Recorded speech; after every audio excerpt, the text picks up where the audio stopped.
Hello दोस्तों, आज हम पढ़ेंगे फिजिक्स के इम्पोर्टेंट चैप्टर के बारे में। सबसे पहले हम देखेंगे कूलाम के नियम के बारे में। ध्यान से देखना, कूलाम का नियम क्या होता है। जानते हैं कूलाम का नियम।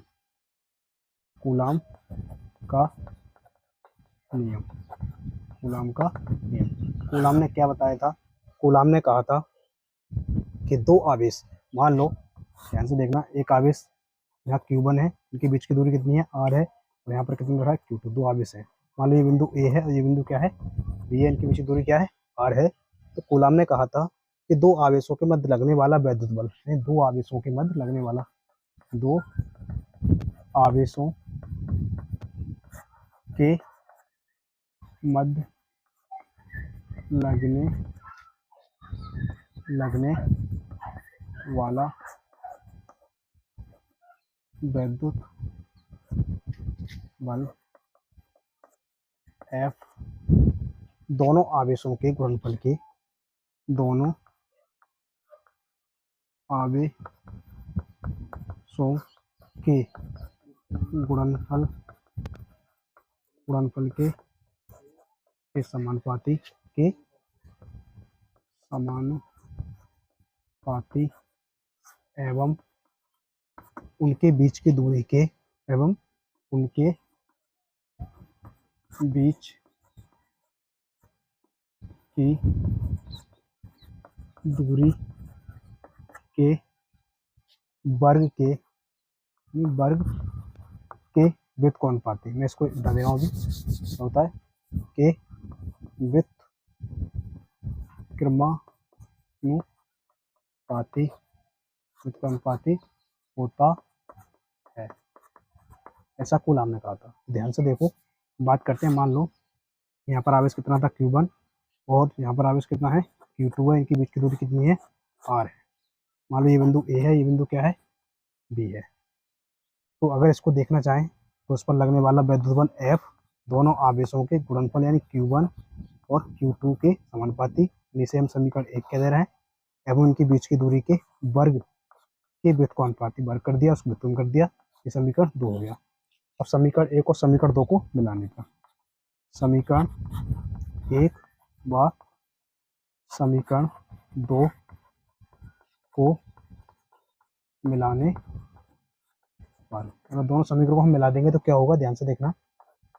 F समानुपाती Q1 Q2 upon R square. अगर इस समानुपाती को हटाएंगे तो एक कांस्टेंट आता है, तो क्या हो जाएगा, मान लो K एक कांस्टेंट आ गया, ये होगा Q1, ये होगा Q2 अपॉन R स्क्वायर, जहाँ K एक नियतांक है। क्या है, नियतांक है, एक नियतांक है जिसका मान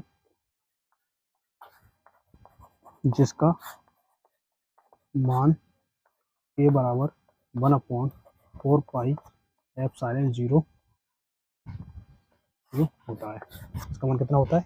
इसलिए उसका मान रिप्लेस कर देंगे यहाँ पर, तो क्या आ जाएगा, यहाँ से ध्यान से देखो यहाँ तक, तो क्या बन जाएगा, F बराबर K की जगह रिप्लेस कर रहे हैं हम, 1/4 pi epsilon 0 Q1 Q2 upon R square. ये क्या बन गया हमारा कूलाम का नियम, जहाँ एप्सिलॉन नॉट को निर्वात की वैद्युतशीलता कहते हैं। इसे क्या कहते हैं, एप्सिलॉन नॉट को निर्वात की वैद्युतशीलता कहते हैं, जिसका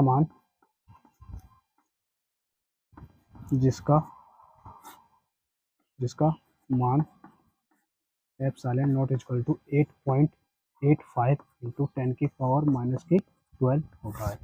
इसका मान होता है इसका। और अगर इसका देखा जाए 1/4 पाई एप्सिलॉन नॉट का जो मान होता है कितना होता है, 9 इंटू 10⁹ इसका मान इतना होता है। यहाँ तक अगर कोई समस्या हो तो एक बार फिर रिमाइंड कर रहा हूँ, ध्यान से देखो मैंने क्या बताया था इसमें। मान लो कूलाम ने क्या कहा था, कूलाम का नियम कहता है दो आवेशों के मध्य लगने वाला वैद्युत बल यानी F दोनों आवेशों के गुणनफल के समानुपाती एवं उनके बीच की दूरी के वर्ग के व्युत्क्रमानुपाती होता है।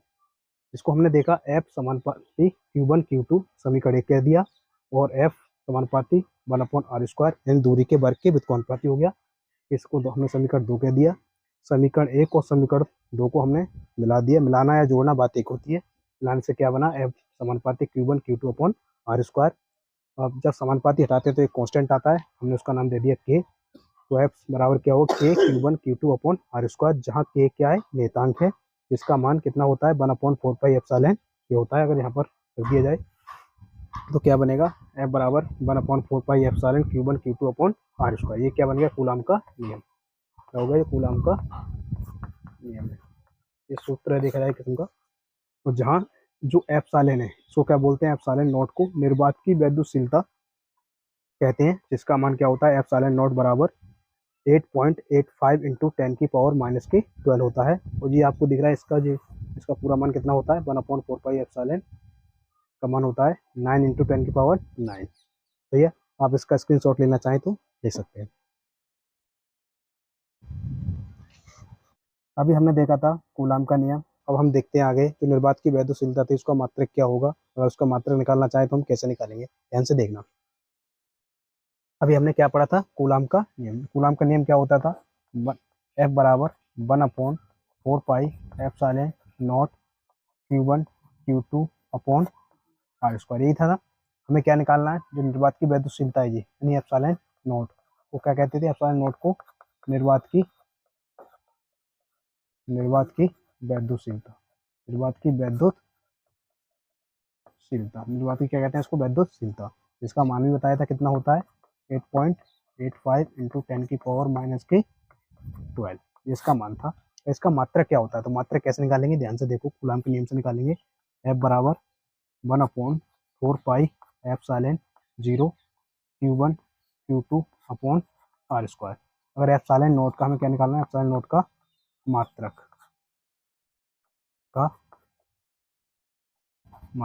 बराबर क्या होगा, ध्यान से देखना। मैं इसको इस तरफ ले जा रहा हूँ, इसको इस तरफ ले आऊँ, तो क्या बन जाएगा, 1/एप्सिलॉन नॉट बराबर क्या हो जाएगा, 1/4πf इंटू में यहाँ आ जाएगा, और Q1 Q2 क्या हो जाएगा, r²।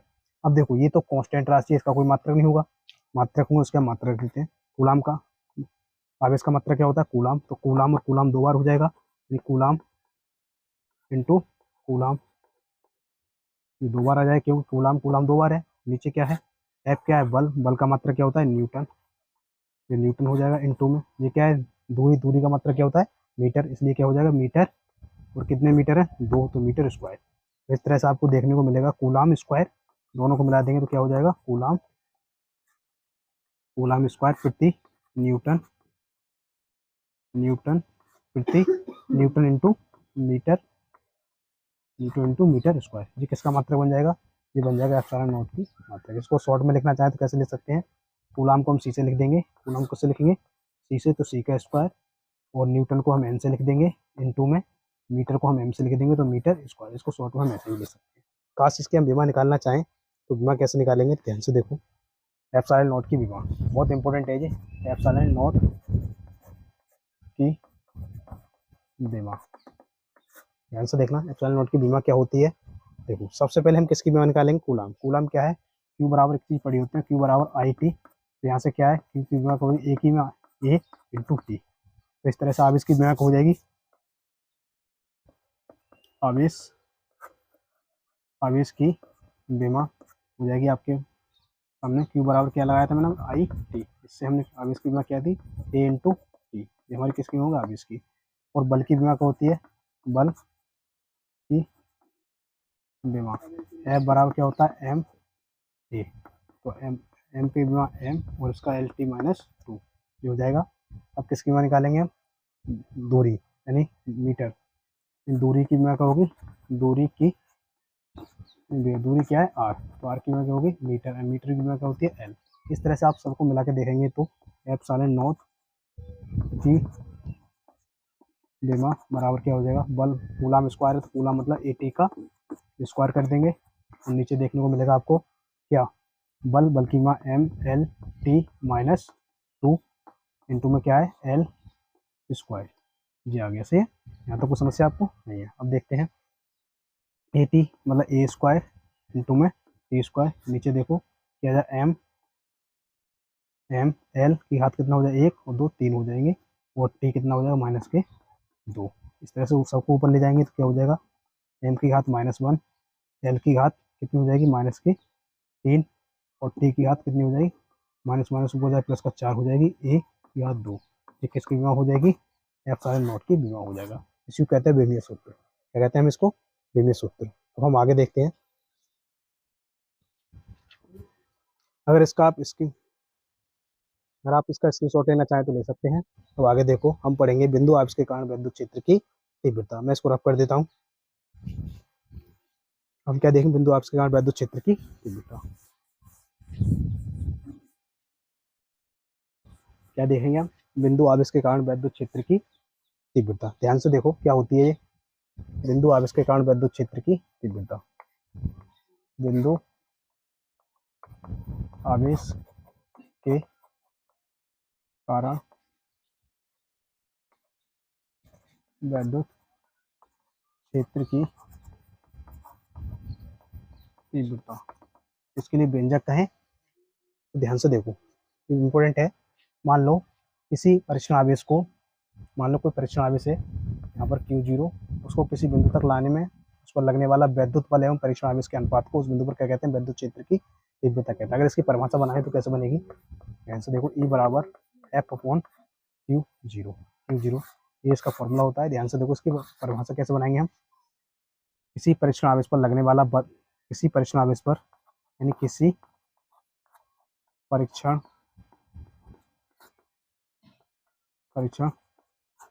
आवेश पर लगने वाला विद्युत बल एवं परीक्षण आवेश के अनुपात को, परीक्षण आवेश के अनुपात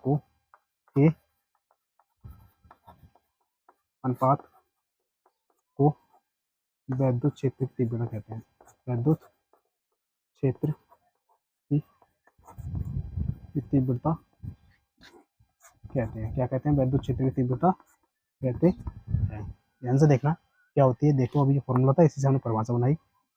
इसको ई से प्रदर्शित करते हैं, इसको ई से प्रदर्शित करते हैं, इसको से ई से प्रदर्शित करते हैं। इसका मात्रक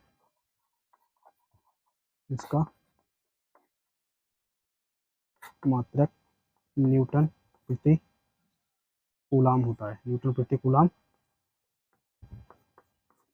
होता है। इसका मतलब क्या होता है, न्यूटन प्रति कूलाम होता है। अब इसका थोड़ा सा आगे और बढ़ाते हैं, ध्यान से देखना। आप इसका स्क्रीनशॉट लेना चाहें तो ले सकते हैं। इसको आगे बढ़ाते हैं, ध्यान से देखो, मैं इसे रफ कर रहा हूँ ऐसे।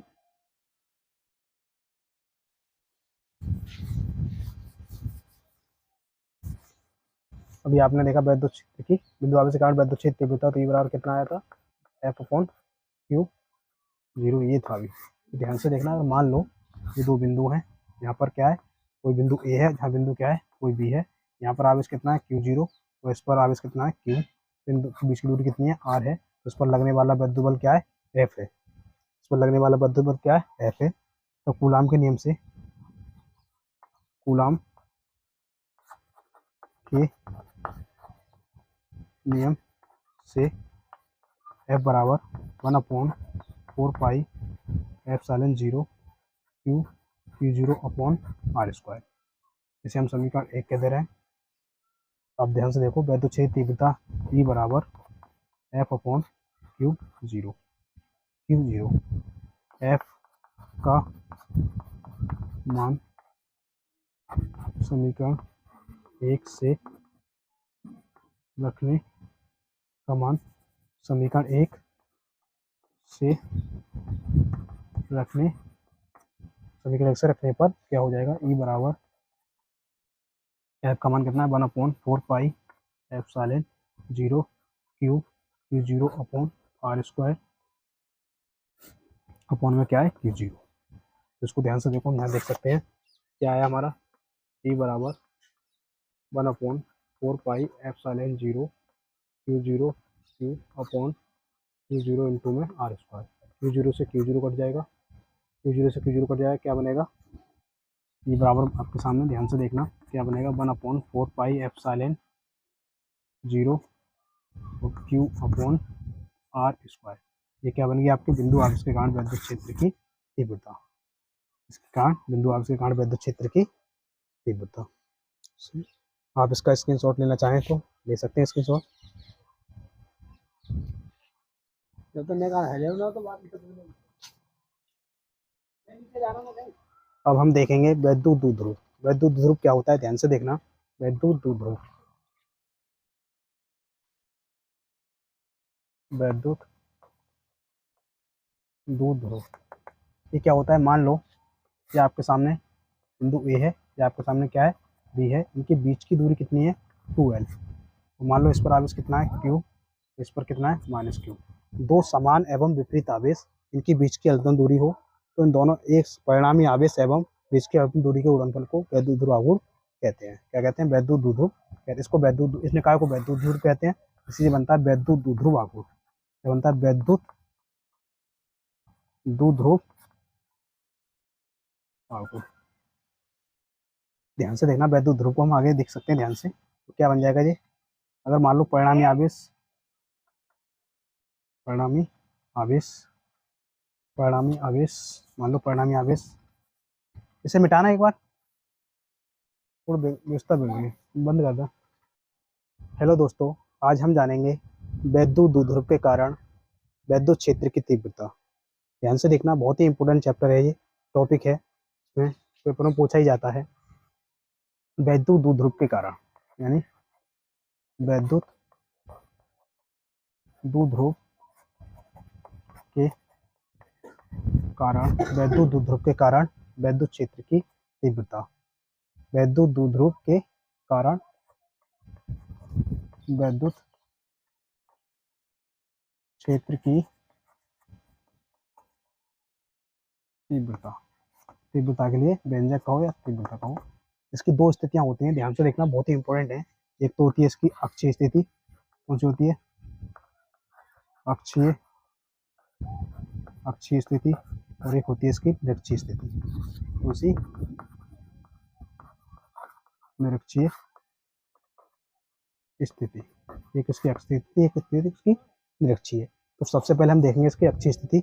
अक्षीय स्थिति क्या होती है, ध्यान से देखना, मैं इसको मिटा दे रहा हूँ, अक्षीय स्थिति के बारे में बात करते हैं। मान लो ये आपके सामने कोई वैद्युत द्विध्रुव है, ये ए है, ये क्या है, कोई बी है, इनके बीच की दूरी कितनी है, 2l है।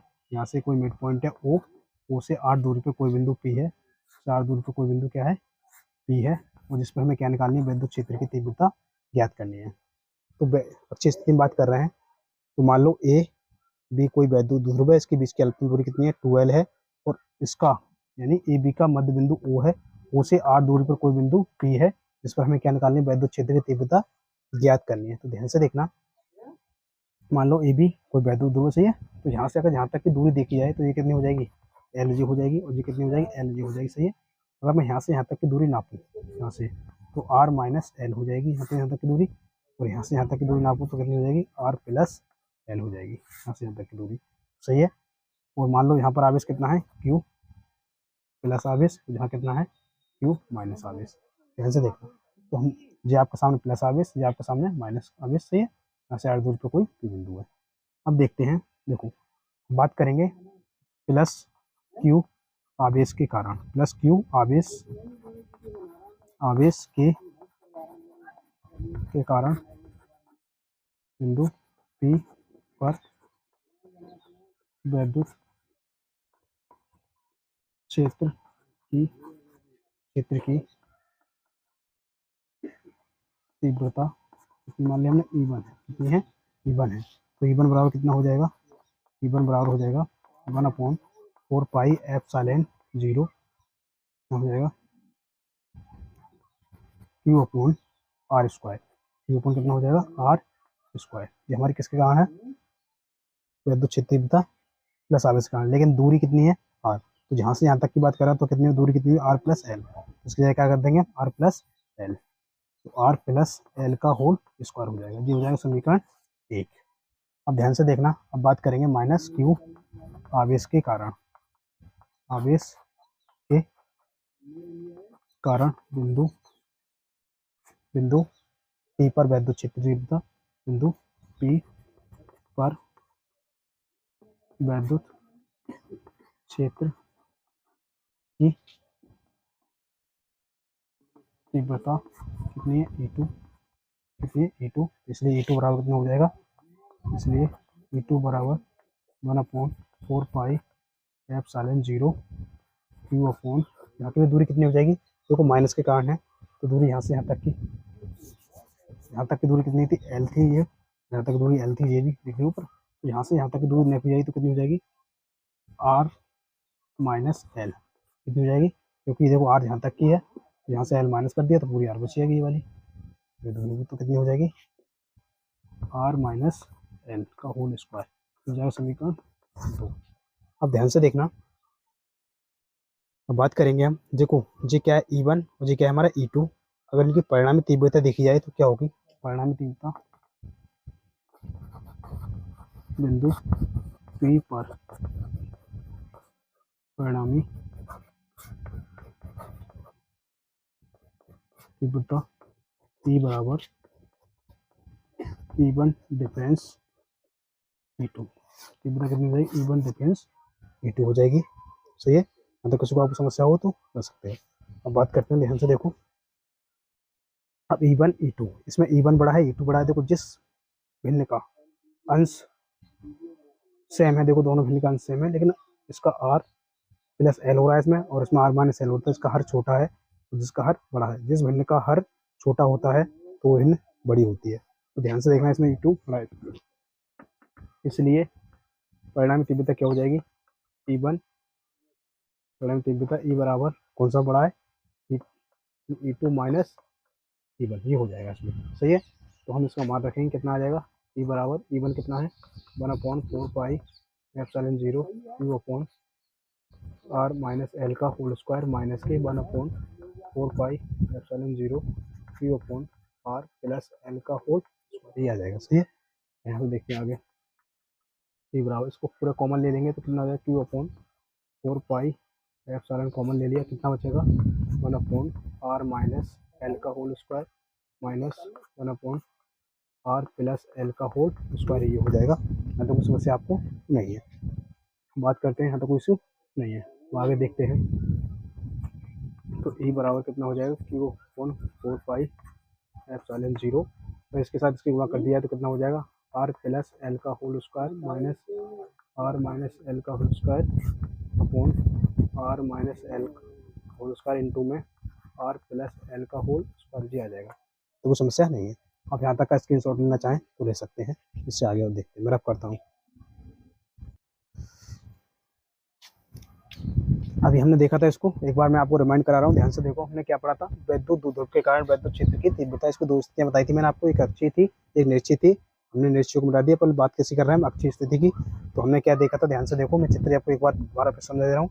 मान लो ए और बी कोई दो बिंदु हैं, इनके एक बिंदु ए पर प्लस क्यू आवेश, बिंदु बी पर माइनस क्यू आवेश है, इनके बीच की दूरी 2l यानी अल्पतम दूरी, तो क्या कहते हैं, अल्पतम दूरी, क्या कहते हैं इसको, अल्पतम दूरी है।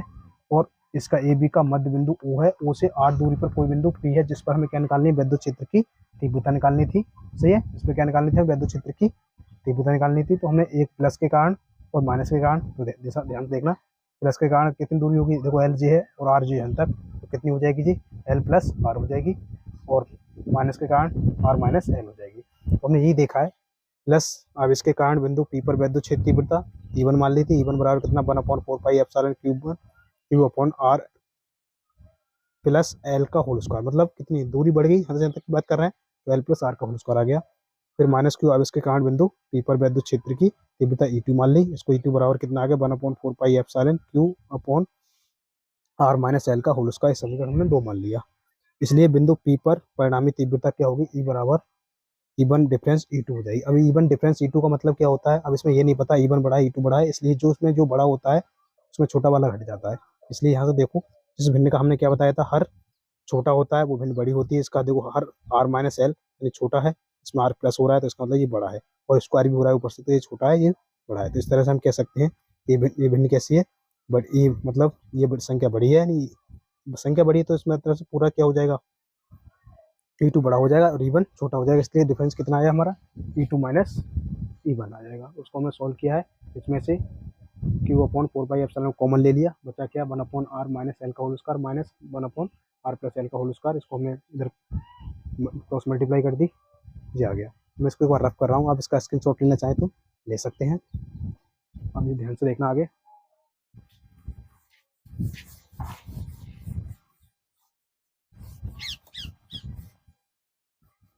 अभी हमने देखा क्या आया, E बराबर Q अपॉन 4π0 जाएगा, इनटू में क्या आ गया था R प्लस एल का whole square minus R minus L का होल स्क्वायर बटे R प्लस एल का होल स्क्वायर इंटू में R माइनस एल का होल स्क्वायर, ये आ गया था।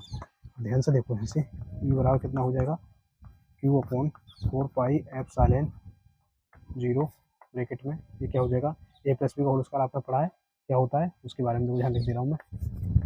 ए प्लस बी का होल स्क्वायर ये क्या होता है A square plus B square plus 2a, ये जो होता है। अब एक और पढ़ा हुआ ए माइनस बी का होल स्क्वायर, ये क्या होता है A square plus B square, A plus लिख दे रहा हूँ A square plus B square minus 2a B. एक फॉर्मूला और देखा आपने A square minus B square, इसके बराबर होता है एक बार जोड़ना और एक बार n2 में ए माइनस बी। ये आपने तीनों फॉर्मूले पढ़े होंगे, ध्यान से देखो, यहाँ पर यूज करेंगे। तो ये कितना आ जाएगा R square plus L square plus 2RL minus bracket लगा दिया, फिर एल कितना है R square plus L square minus के 2RL ब्रैकेट क्लोज। नीचे देखो ध्यान से, एक बार प्लस एक बार माइनस को क्या ले सकते हैं R प्लस एल और R माइनस एल पूरे का होल स्क्वायर लगा सकते हैं। ध्यान से देखना यहाँ तक, ई बराबर कितना आ जाएगा 4π0 ब्रैकेट में, इसको माइनस वाला साइन ब्रैकेट से खोल देंगे तो क्या बचेगा R square plus L square plus के 2RL minus R square minus के एल स्क्वायर प्लस 4RL दिया जाएगा बटे ये बन जाएगा R square minus L square का होल स्क्वायर, ये बन गया। तो कुछ समस्या आपको नहीं। ध्यान से देखना, देखो जी माइनस का है और जी प्लस का है, जी कट जाएगा, और जी किसका है प्लस का और जी किसका है माइनस का, जी कट जाएगा, प्लस प्लस के दोनों जुड़ जाएंगे तो क्या बनेगा जी ई बराबर Q अपॉन 4π0 इंटू में ब्रैकेट में क्या बचेगा 4RL बटे R square minus L square का स्क्वायर, ये आ गया। यहाँ तो कुछ समस्या आपको नहीं है। ध्यान से देखो, एल स्क्वायर क्या है छोटा, एल क्या है less than for less than R, L छोटा है इसलिए क्योंकि L square less than for less than R square, मतलब छोटे छोटा, यानी एल वैसे ही छोटा है बहुत छोटा है आर से, लेकिन एल उसका स्क्वायर कर दिया छोटे का तो और छोटा हो जाएगा, इसलिए L square less than for less then, इसलिए एल स्क्वायर लगभग क्या हो जाएगा 0, एल स्क्वायर लगभग क्या हो जाएगा 0। इस तरह से आपको क्या मिलेगा, ध्यान से देखा मैं इसको रब कर दे रहा हूँ, ध्यान से देखना तो हम मिला ई बराबर Q अपॉन 4π0 ब्रैकेट में क्या आएगा 4RL अपॉन नीचे आर स्क्वायर प्लस ये 0 कर दिया मैंने, स्क्वायर का स्क्वायर कर दिया, तो ई बराबर कितना आ जाएगा Q अपॉन 4π ब्रैकेट में 4RL नीचे एल आर की घात करना 4 हो जाएगा, कितना हो जाएगा 4 स्क्वायर का स्क्वायर कर 4 है, एक आर से हो जाएगा 3 रह जाएगा। यहाँ तो कुछ समस्या आपको नहीं है, देखो ध्यान से, ई बराबर कितना हो जाएगा Q अपॉन 4π0 कितना 4L अपॉन आर क्यूब आ गया, इसलिए ई बराबर कितना हो जाएगा 1 अपॉन 4π0, इसको हम क्या लिख रहे हैं 2 इंटू में 2QL हमने ऐसे लिख दिया, इंटू में लिख दिया आर क्यूब। और ध्यान से देखना ई बराबर क्या लिख सकते हैं इसको 1 अपॉन 4π0, तो इसको क्या कह सकते हैं P अपॉन आर क्यूब, क्योंकि तो P बराबर क्या है वैद्युत ध्रुव 2QL होता है, इसलिए यही क्या कर चलाएगा आपका, मतलब क्या होगा वैद्युत ध्रुव के कारण वैद्युत क्षेत्र की तीव्रता अक्षीय स्थिति में कहलाएगी। अगर मान लो माध्यम किसके लिए वायु निर्वात के लिए है, वायु या निर्वात के लिए, वायु निर्वात के लिए। अगर हम माध्यम हो, अगर क्या हो, अगर माध्यम हो तो क्या होगा, माध्यम हो या परावर्तांक हो, माध्यम क्या, माध्यम में क्या हो, परावर्तांक कुछ भी हो, परावर्तांक हो, तो उसके लिए क्या भर देंगे, परावर्तांक के कह दो, कुछ भी जो कहना चाहो सब कह दो। तो ई बराबर क्या हो जाएगा, ई बराबर 1/4 पाई एप्सिलॉन के इंटू में आ जाएगा, यहाँ पर आ जाएगा 2p/r3। तो आपका ये फॉर्मूला बन जाएगा। सही है। हाँ, तो कुछ समस्या आपको हो तो मैं एक बार आपको रिमाइंड फिर कर रहा हूँ। आप इसका स्क्रीनशॉट लेना चाहें तो ले सकते हैं, ध्यान से देखो। स्क्रीनशॉट लेना चाहो तो ले लो पहले। तो हमने क्या देखा था उससे पहले मिटा दिया मैंने आपको, उसके बाद यहाँ से रिप्लेस किया था मैंने। अगर उसमें कोई समस्या हो तो आप कमेंट कर सकते हो। अगर आपको वीडियो अच्छा लगे तो वीडियो को लाइक करना, कमेंट करना, वीडियो को शेयर करना। अगर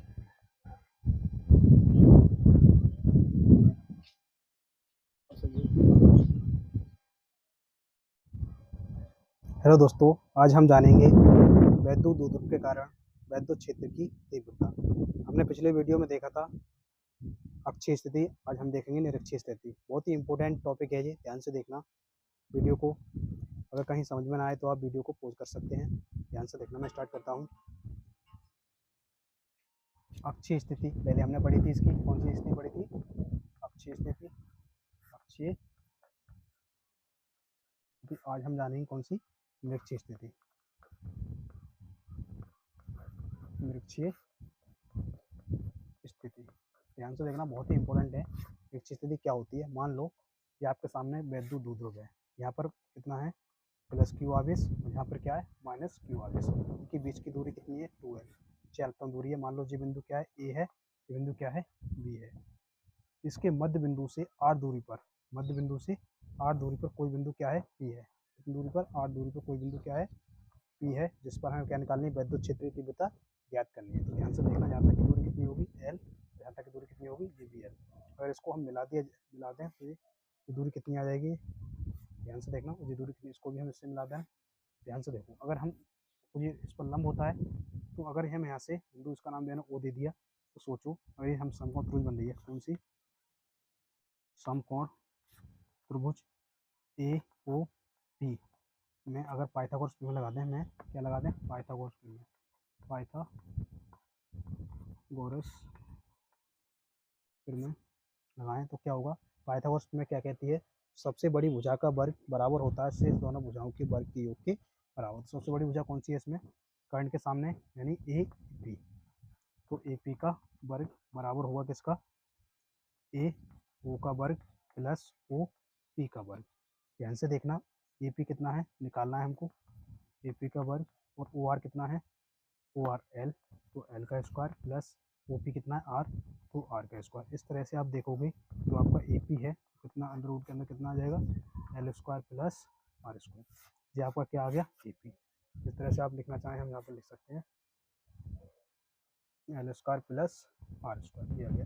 सिमिलरली इसी प्रकार क्या कह सकते हैं, बी पी आ सकता है।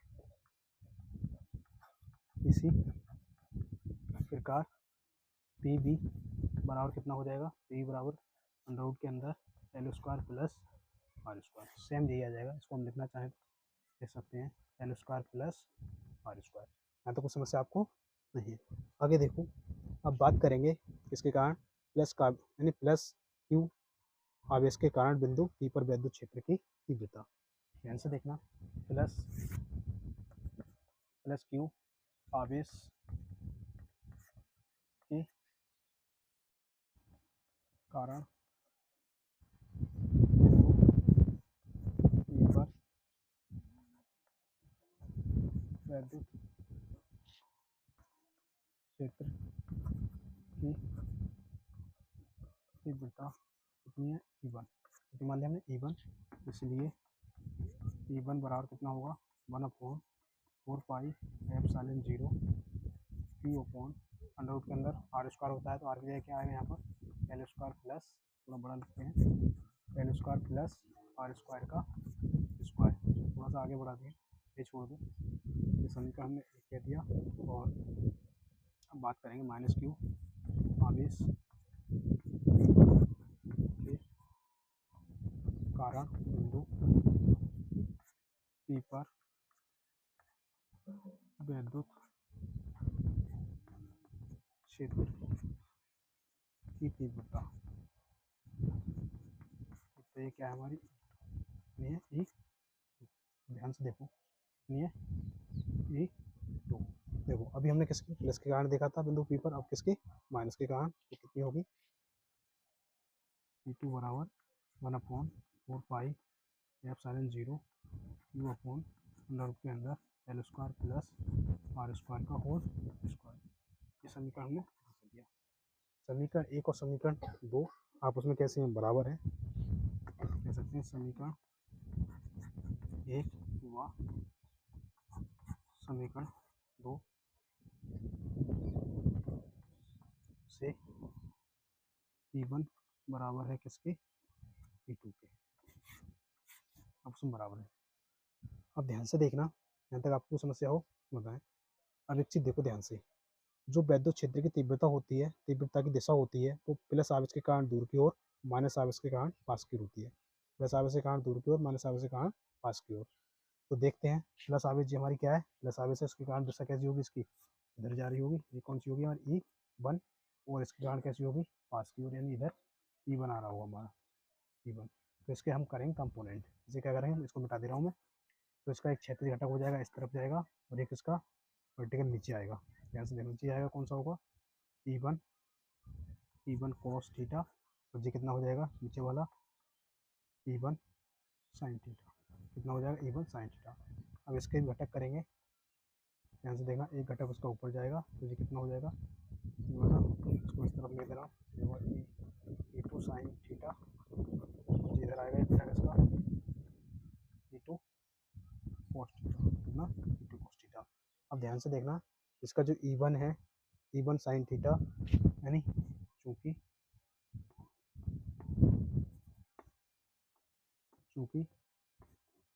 E1 sin थीटा तथा E2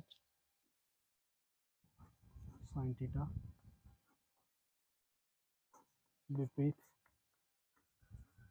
दिशा में कैसे हैं, विपरीत दिशा में है, विपरीत दिशा में, इसलिए बिंदु P पर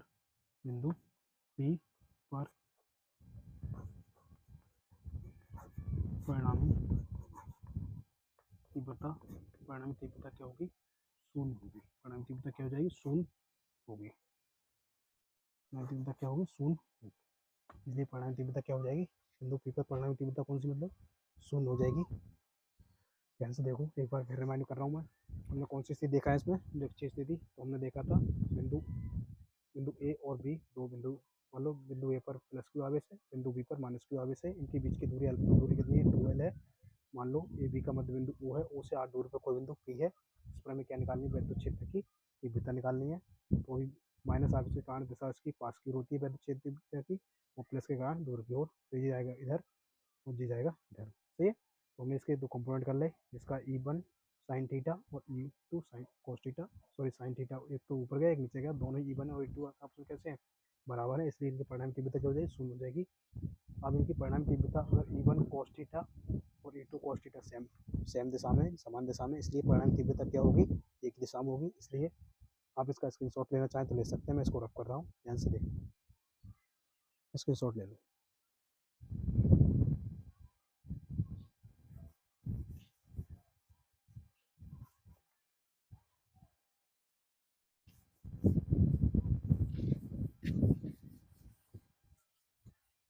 अब ध्यान से देखना, E1, इसलिए E1 cos थीटा तथा E2 cos थीटा समान दिशा में है, समान दिशा में है, इसलिए परिणामी तीव्रता E बराबर P1 cos theta plus P2 cos जो सेम दिशा में है, ये दोनों क्या हो जाएंगे, थीटा हो जाएंगे। हम कह सकते हैं E बराबर 2 P1 cos थीटा। क्यों? क्योंकि E1 बराबर है किसके, E2 के। ऐसा कह सकते हैं। इस तरह से आपको मिलेगा E बराबर 2, E1 का मान कितना है 1/4 pi epsilon 0 Q upon R की जगह अंडर रूट के अंदर L square plus R square का होल स्क्वायर इंटू में क्या आ गया कोस थीटा, ये आ गया।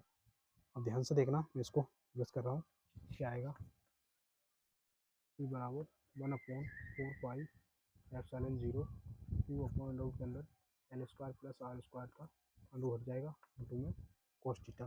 देखो ध्यान से देखना, कोस थीटा अगर मान लो थीटा होता तो कोस थीटा का आधार बटे का क्या होता, आधार बटे का। कोस थीटा का क्या होता है, समकोण त्रिभुज में मान लो त्रिभुज इसमें ए ओ पी में, त्रिभुज ए ओ पी में कोस थीटा बराबर आधार बटे का कोस, और आधार कितना है इसमें, आधार आपके सामने एल ना, एल कारण कितना अंडर रूट के अंदर एल अंडर रूट के अंदर L square plus R square जी है। तो इसकी जगह कोस थीटा की जगह क्या रिप्लेस कर सकते हैं, कोस थीटा की जगह हम रिप्लेस कर सकते हैं। ध्यान से देखिए क्या आएगा, P बराबर 1/4 पाई एप्सिलॉन 0 अंडर रूट के अंदर L square plus R square bracket में एल अपॉन अंडर रूट के अंदर क्या आ जाएगा, अंडर रूट के अंदर L square plus R square जी आ जाएगा। अगर ध्यान से देखो आगे बढ़ाते हैं इसको, कितना आएगा 1/4 पाई एप्सिलॉन इंटू में Q अपॉन एल, यहाँ इंटू में ले ले रहे हैं। अब बात करते हैं क्या, तो 2 रह गया यहाँ पर, देखो ध्यान से 2 रहता तो 2 भी आ जाएगा यहाँ पर, 2 ले लेंगे इसको, तो 2 हो जाएगा यहाँ पर, इंटू में 2 था तो 2 भी आ गया, सही है। और एल भी आ गया, तो एल आधा, तो इसको रूट के अंदर क्या ले सकते हैं, L square plus R square की पावर 3/2 ऐसे ले सकते हैं इसको। और फिर वही condition L less than R less than imply that L square less than R less than R square, इसलिए एल स्क्वायर अप्रोक्सीमेट 0। तो ई बराबर कितना हो जाएगा 1/4 पाई एप्सिलॉन 0 और जो हो जाएगा 2Q एल अंडर रूट के अंदर एल को 0 कर दो तो आर स्क्वायर प्लस 0 की पावर 3/2। इस तरह से आपको देखने को मिलेगा ई बराबर 1/4 पाई एप्सिलॉन 0 जो होगा 2 सॉरी ये पी बन जाएगा, और जो क्या हो जाएगा आर स्क्वायर की पावर 3/2, स्क्वायर से स्क्वायर हट जाएगा, क्योंकि ब्रैकेट में लिख सकते हैं पी बराबर 2Q एल यहाँ से। तो आपको मिलेगा ई बराबर 1/4 पाई एप्सिलॉन 0 और पी अपॉन रूट के अंदर आर की पावर 3। क्या आपके सामने निश्चित स्थिति में वैद्युत क्षेत्र की तीव्रता है। अगर माध्यम परावर्तनांक कुछ है, अगर माध्यम का परावर्तनांक मान लो परावर्तनांक कुछ है, तो ई बराबर क्या लिख सकते हैं इसको 1/4 पाई एप्सिलॉन इंटू में केवल ले लेंगे, हो जाएगा पी अपॉन प्रति घात 3, तो उसके लिए ये बन जाएगा, सही है। आप इसका स्क्रीनशॉट लेना चाहें तो ले सकते हैं, बहुत ही इंपॉर्टेंट है। अगर वीडियो आपको पसंद आए तो वीडियो को लाइक करना, कमेंट करना, शेयर करना और चैनल को सब्सक्राइब करना।